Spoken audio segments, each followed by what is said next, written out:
नमस्कार, प्रणाम, हर हर महादेव। हम हैं प्रियंका देवी कुशवाहा और हमारे यूट्यूब चैनल प्रियंका भक्ति की टाटा में रोजबे के स्वागत बड़ुए। रोजबे के बीच में बहुत प्यारा सा, बहुत सुंदर सा एक बेटी विवाह गीत हम लेके आ गए बनी। गीत के पूरा जरूर सुनम। जब वीडियो को लाइक शेयर जरूर करब जा। अभी तक ले चैनल के सब्सक्राइब नहीं किया कर ले तो चैनल के भी सब्सक्राइब जरूर कर ले जा और कमेंट बॉक्स में लिख के भेजम जा हमारे गीत कैसा लगला, गीत के कहाँ से सुनाता नहीं जाता। चलिए जाए रोजबे के हम गीत सुनावता नहीं।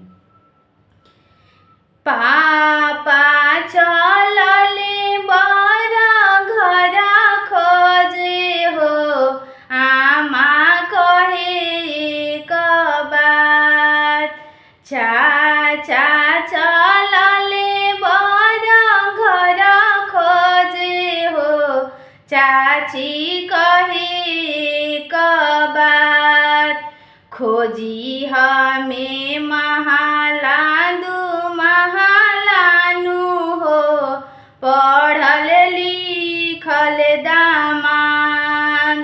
खोजी हमें महला दू महलानु हो, खोजी पढ़ल दामाद।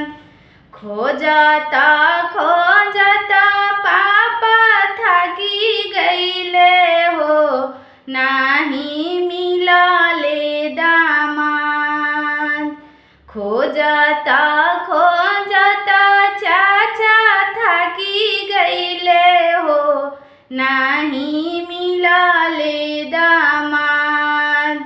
जे कर बड़े महला दू महलानु हो, मांगे बहुत दहेज। जे कर बड़े महला दू महलानु हो, मांगे बहुत दहेज। पढ़ल लिखल जेकर बेटानु हो, मांगे 10-20 लाख। पढ़ल लिखल जेकर बेटानु हो, मांगे 10-20 लाख। पापा रोवलन मुख रुमाल धरी हो, आमा पोछे आचरा से लोर। चाचा जी रोवले मुख रुमाल धरी हो, चाची पोछे आचरा लोर। कहाँ से देबो दहेजवानु हो, कैसे करबो बियाह। कहाँ से देबो दहेजवानु हो, कैसे करबो बियाह। धियावा कुंवारे कैसे रखब हो, कैसे करबे कन्यादान। धियावा कुंवारे कैसे रखबनु हो, कैसे करबे कन्यादान। भैया जी चले बड़ा घर खोजे हो, भाभी कहे क बात। भैया जी चलले घर बड़ा खोजे हो, भाभी कहे क बात।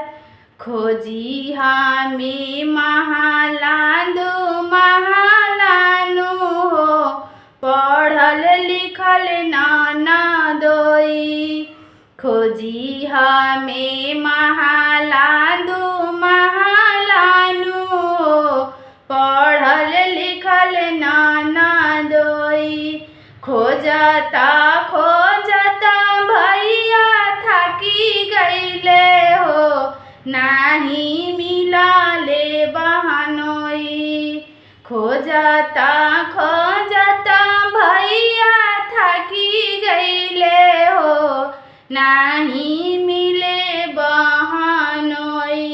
जे कर बड़े महला दु महलानु हो मांगे बहुत दहेज जे कर